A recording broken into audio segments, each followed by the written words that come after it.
out of gangs. But first, a cold, hard look at the situation as it stands now. Like most American cities, Tucson has a gang problem. Somebody's gonna win, somebody's gonna lose. A gang story, and that's how we do. I don't wait for minute on the truck, no, I got another gang story that's hit. I gotta watch my whole back. Boom. I got another gang story that's hit. The gang problem is growing, and it's not a simple situation where you can easily point out the bad guys like old-time mobsters. These are basically children in our community. And although some gangs are known nationally, like the Crips and the Bloods, most are local groups that spring up in neighborhoods. What is important to remember is that there is a small army of hardcore gang members here. Well, in Tucson, we have approximately 1,800 identified gang members. Of that number, maybe half, 900 or so, are juveniles. When you compare that to the total juvenile population in Tucson, which is about 107,000, 108,000 people, that's not too bad. But nevertheless, these people that are gang members continue to dominate the headlines. Gangs actually have a long history in Tucson. It used to be a proud neighborhood tradition. Pride in the neighborhood, pride of your community. Nowadays, people shoot each other just because they live across the street or in another neighborhood. There is no pride and honor. Many of them are cowards because they won't do anything by themselves until they get high on drugs or have a few beers or they're in a group. They won't act. One-on-one, they're very passive. In a group, they're very volatile. Experts say gang activity is directly related to society's ills, the breakdown of the family, abuse, lack of education and employment. All can lead to deeper problems. When they get mad at you, they respond very, very violently. They don't know how to negotiate or how to talk things out or how to make themselves even feel better. They're very miserable people. Another factor, hardcore streetwise gang veterans actively recruit new members among youngsters by portraying a sort of glamorous image, an image that rarely matches reality. What's a day in the life of a gang member like? A day of paranoia, looking over your shoulder, not trusting anybody. You can't go into a restaurant, you can't walk down the street without a fear that somebody may attack you. As units start coming 10-8, I would like all of the zero-tolerance people to start concentrating on Valencia and 12 south of Irvington until 2300. A night of zero tolerance or a crackdown on any kind of infraction is one way of suppressing gang activity. Some of the teenagers stopped are simply violating curfew. Others may actually have criminal records. One thing the officers do know is that you can't stereotype gang members by race. What we're dealing with now is what's called a hybrid gang, and it's involving all races, white, black, Hispanic, Oriental. I mean, that's what's going on right now, and it's not going to be confined to one neighborhood. Nor is gang activity confined to males. Young females are now getting into the act. You bet. They're as equally active out here, and they get in as much fights. Normally with girl gang people, they're mostly involved in fist fights most of the time. We haven't seen them involved in the kind of shootings that we have, but they're getting increasingly more and more violent, and there are gang groups of females that go out and rogue town. Members of the Tucson Police Department gang unit have a unique combination of experience and special training. For example, they can read the gang graffiti on this wall as surely as an archaeologist can read hieroglyphics. And you got a Vista Bloods right there. They wrote their moniker right here in Barrio Chicano Southside. Barrio Chicano exit out, which is kind of like a challenge type of thing. Is this enough to start a fight right here, this kind of activity? Oh, absolutely. Absolutely. If members of these two gangs were, say, to show up at one of the malls, in each of their minds, they already know that they have a rivalry going, so conceivably they could break out in a gunfight or a fisticuffs fight. Just because of that? Yes. Periodically in Tucson, it's necessary for police to mobilize their forces of uniformed officers and the SWAT team to stage a major raid on centers of gang activity. On this day, they target 6 different locations.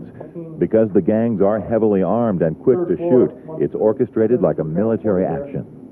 Of the 6 locations, the first 2 we're going to do on Fort Lowell and La Pasadena apparently is the most hazardous and the biggest officer safety threat.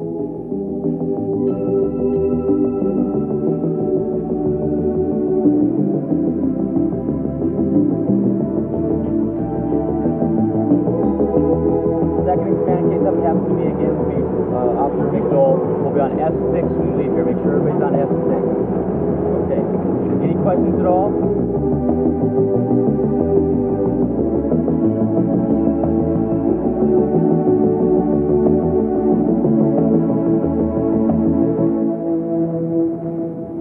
The result is a raid that breaks up a gang group police say was particularly violent. Tucson's gang problem is a challenge to the whole community, and we can all use the assessment and the optimism of those on the front lines. I'm an optimist. I think the situation will change. I think in this city, the economy is on an upturn. That means more employment opportunities. I think people are a little more educated about the causes of other people joining gangs, and steps are being taken to minimize those causes. And as what happened in 1980, when we had a gang problem then, by 1986, the gang problem went away, and it didn't resurface until 1987 or 88.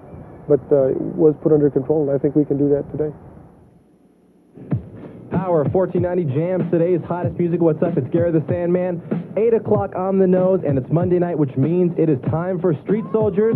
We want you to give us a call at 880-1490. Talk about whatever you would like: gangs, drugs, violence. We stopped the music for 1 full hour, and it's just us talking for one hour straight. All right, 880-1490 is the number. Give us a call. Ask us whatever you want. Here we go. Hi, you're on Street Soldiers. Who's this?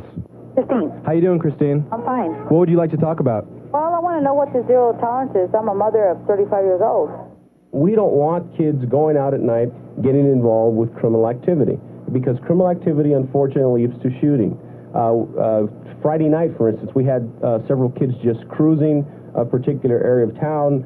It turned into stare, or what they call mad dogging, and then after the mad dogging, it turned to some shots, and now we have a kid in the hospital with a chest wound just because some people were looking at him that he didn't like. And that's what we're trying to eliminate. And the more kids that we can take off the street to avoid these type of confrontations, that's our goal. They get the in-your-face answer that they want and that they need to have, and in many cases what their parents are not giving them. And it helps them to kind of clarify things. I wanted to ask Cuesta, why, like, when cops will pull you over, like, they don't tell you what's going on until, like, they have the handcuffs on you and everything? It's the ultimate risk by an officer to do a felony stop. So they use every precaution that they possibly can for personal protection, not only yours but theirs. The other thing that you need to remember is one of the things that we try to avoid communication between the individuals that have been taken into custody. And the only way that you can do that is you place them in restraints, and then you isolate them so that they don't communicate with one another. Also, I think you're talking about common sense. I mean, if, you know, even nowadays, man, I'm not going to get in a car with 5 or 6, 7 homeboys, homegirls in a car and ride down the street and not expect to get pulled over, man. You know, if you're going to drive by a cop or an officer just hanging out somewhere and he sees you drive by and you all turn back to look at him or you duck, you're going to get stopped. It's only common sense, you know. You have to tell them, no, that's not right. That's not the way. That's not the reality. Like, for instance, the show that we did this evening, there was a lot of questions about police work, that they didn't know about the procedures. They didn't know what they were doing. And if you explain it to them, I think you answer a lot of the questions in their mind about what the officers are doing. What good do you think this show is doing? Really? In essence of statistics and numbers and stopping the violence, I'd tell you none. But as a vehicle for these kids that want just to be pushed over the line a little bit, I think it does a tremendous good, because there's somebody out here saying, look, man, I've been there, you know, I can't say I've walked in your shoes, but you can't say you've walked in mine. But they want somebody to say, you're doing wrong, you know, you get out of it before it's too late. And if they can relate to somebody like me who has been there, who has done a couple of things that, you know, I'm not proud of, then they can say, well, this guy made it, man. You know, maybe there is hope for me to get out. Maybe there is a different way of life. Lately, there's been more positive than negative people calling. And some of those positive people calling have been gang members that have seen the light, I guess you can say. I, you know, used to be, I guess, you know, a little chola, a little hoodlum out on the street. And it was until somebody finally reached out to me and showed me that I have a lot to be proud of. There's a lot of history that a lot of us don't learn because of the school districts that we're in. We don't learn Chicano history. We learn a little bit about our Indian history, but I think that's something that we really need to get back into the homes.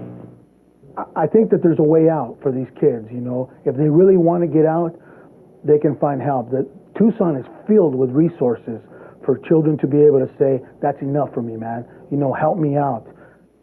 Let's take our last call here, 880-1490. Steve, what's up? Hey, what's going on? Not much, man. What do you want to talk about? Hey, I want to know something. I mean, people are avoiding the whole subject, and the thing I have to, back in the East Coast, where I was brought up from, it's all about money. It's all about money and power. And the so-called gangs we have out here aren't even, I mean, I think they're just nothing but, I mean, they're going for nothing but money. Yeah, that's it. You're correct. You're 100% correct, Steve. You know, whoever's got the dough gets to, you know, go to the show, and unfortunately that's what we see happening. That is the main motivator that we're finding in young people. But what we're trying to instill with programs like this is to get them to begin to earn their place in society, to earn their money, and to make something out of themselves through an education. You know, I think just to close out this, I think it's time that we all stop putting a price tag on everything, you know. I mean, we all say that we want to make our kids better, so we go on and we buy them, you know, the $100 Nikes and it doesn't start with just, I mean, the kids are a product of society. Well, exactly. That's what I'm talking about, is that we as an adult person, you know, that's what we're doing. We're putting a price tag on everything for these kids. If the parents aren't doing their jobs, then the kids ain't going to get, they're going to get negative. Exactly. Exactly. You know, that was the main point last week and the week before. It's time for every parent in the United States to take back just their child.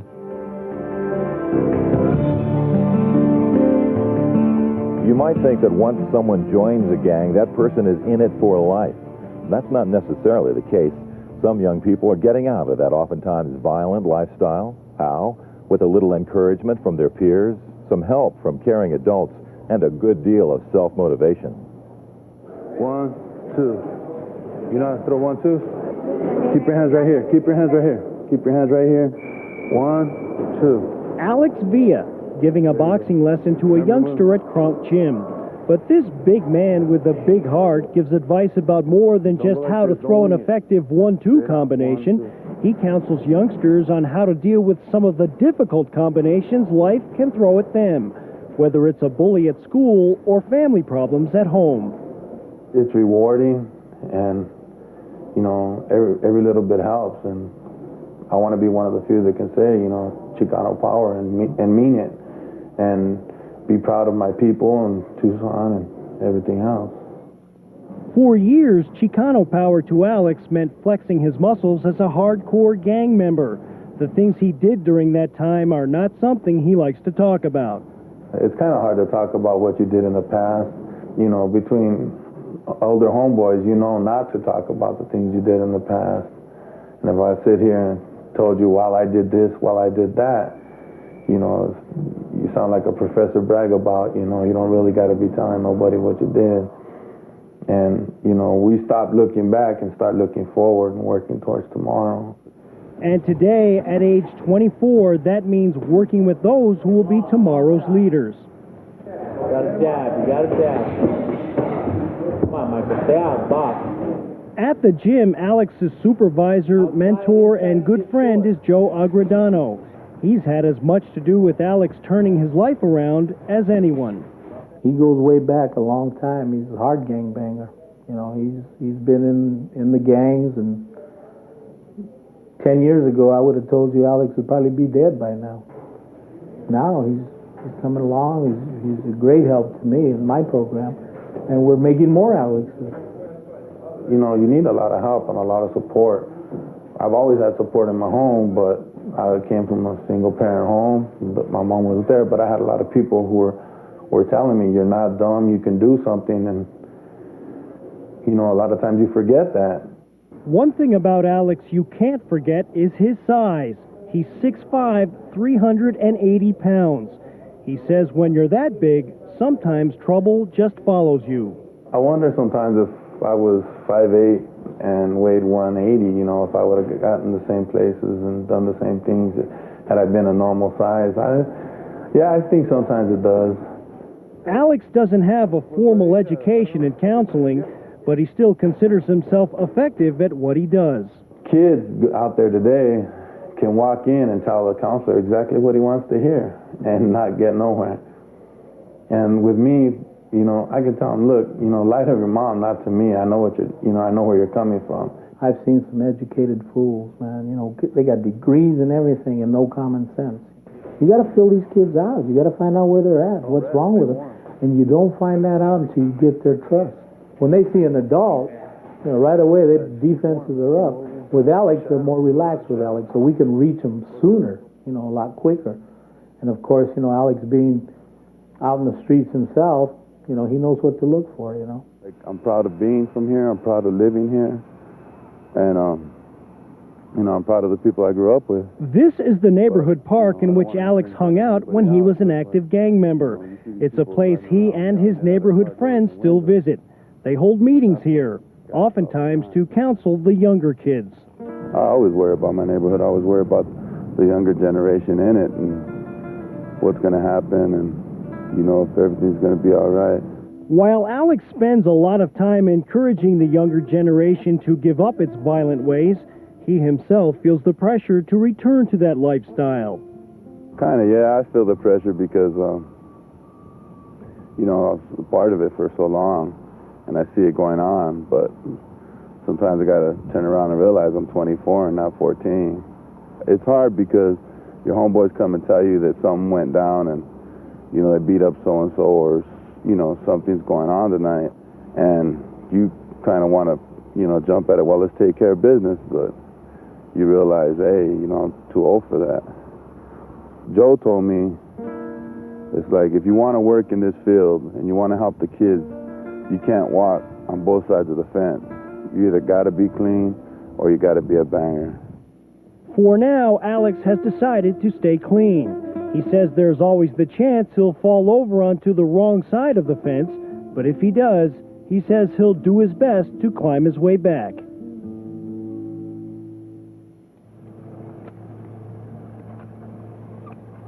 If it's the gang life you're trying to escape, performing back-breaking work under the hot desert sun is not the easy way out. But the teens that make up this work crew are actually happy to have the opportunity. They have come here fresh out of the juvenile court system. For many of them, it's this or back to jail. The organization that operates this program is called YouthWorks. Most of the teens it deals with are or have been affiliated with gangs. As part of this workforce, the teens get paid $4.25 an hour. They get the opportunity to learn a trade, which will hopefully lead to further employment down the road. They also get to learn what hard work is all about. I think what they learn from the hard work is that, you know, this is the world. I mean, they're out in the world, and this is going to be their future. They have to work. Everybody has to work to make a living. Really what we're doing is showing them that they have a chance to control their lives in a positive way, to take what they have, to be selfish in a positive sense, take that and do something with it.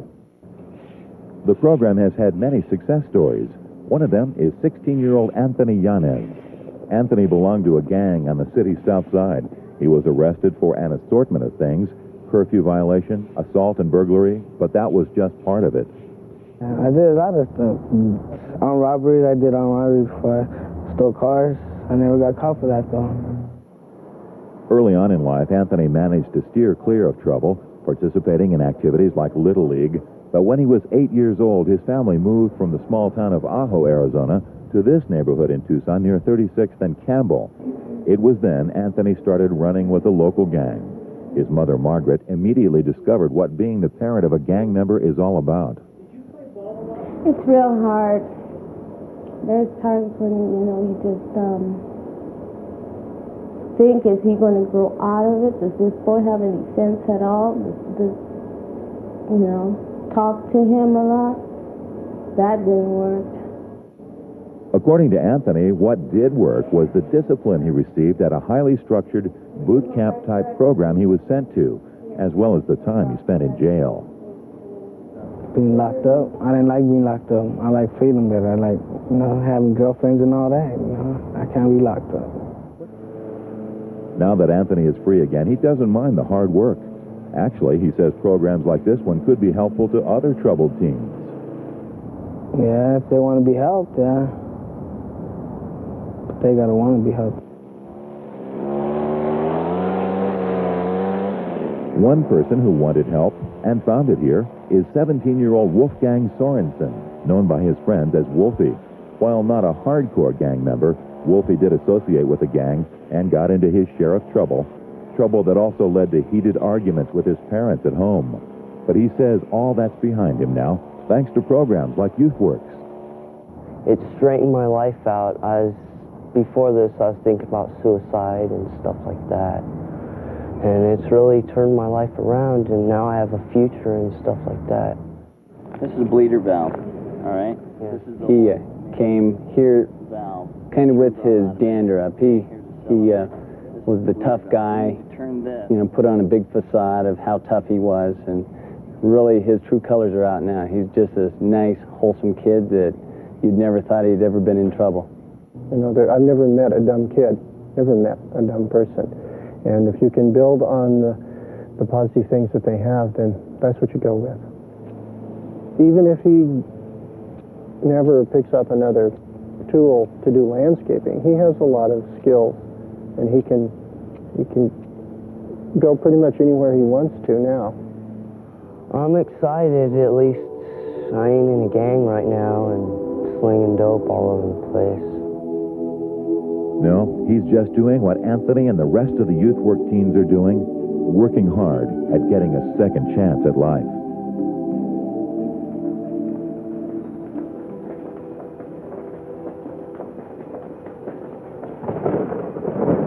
A storm has begun to threaten the Tucson sky, but inside a small business park near downtown, it isn't the thunder, but other sounds that fill the room. This is a traditional folk dance born from the heart of old Mexico. The steps have passed through the generations and into the feet of these young women. The dance is more than movement to music. It is a way to touch history, a way for these dancers to understand their ancestors. Every time I'm dancing, it's a mentality. I'm representing my culture and my people, and I take a lot of pride in doing it. We have to go. Where do you have to go? Pride is something 17-year-old Ella Covington has learned to wrap her life around. 2 years ago, she was living in a beach community near San Diego. She saw her neighborhood turn to one that was controlled by gangs. Because she was large and knew the martial arts, she was a target for gang members. And if you wanted to stay there and, not be harassed or beat up, you got in. It wasn't a choice, whether you wanted to or not. It was just a constant harassment and a constant fear. It's really just incredible. Gang life for Ella was dangerously close. I was getting to the point where I was just giving up and just willing to go with the crowd, and it wasn't until my mother stepped in and, told me, you were put on this earth for something else, and you're a really important person, and, you need to just get out of here and get your life together. The family sacrificed jobs and friends 2 years ago for a new beginning in Tucson. But gang pressure began again, and Ella was forced to change high schools twice. Even when the threat of gangs subsided, Ella began another struggle, a struggle within herself. I always felt like there was something missing inside my heart, and I just kept looking until I found it. I tried sports, different dancing, you name it. I tried it, and it wasn't until I found out who I was inside, where I came from, and all the things that I had to be proud of, until I really, got my life together and was able to go out and help others.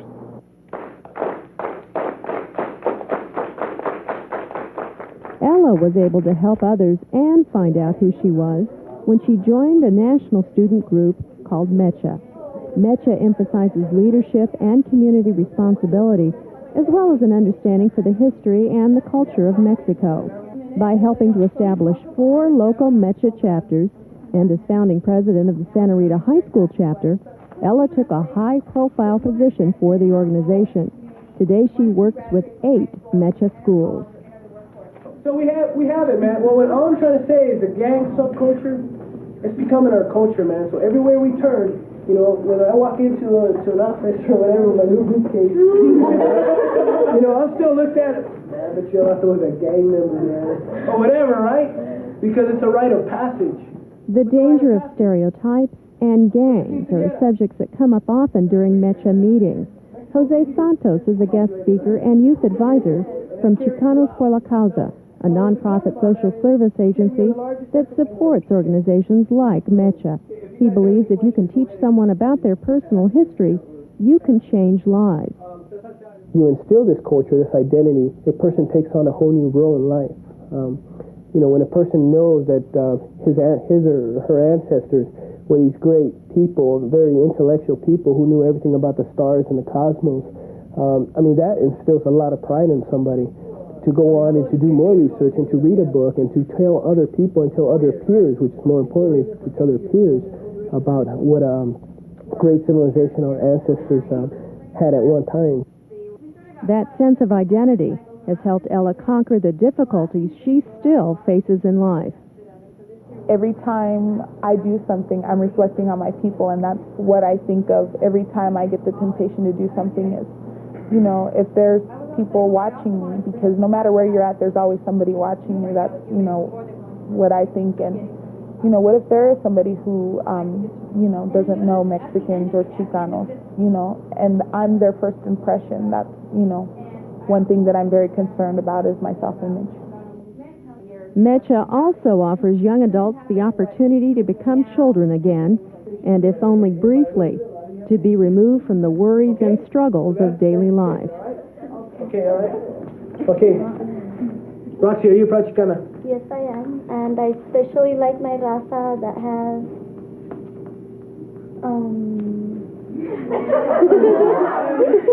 sandals on.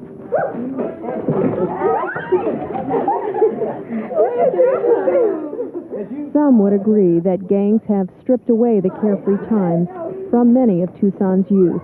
But perhaps those times can be restored if there are those who are willing to listen. It's so much easier to quit and to be nothing than it is to work hard and to strive. And until you give a student or a youth something to work hard about, be proud about, and to be honored and have the privilege to do, I think we're going to continue to have this problem. Ella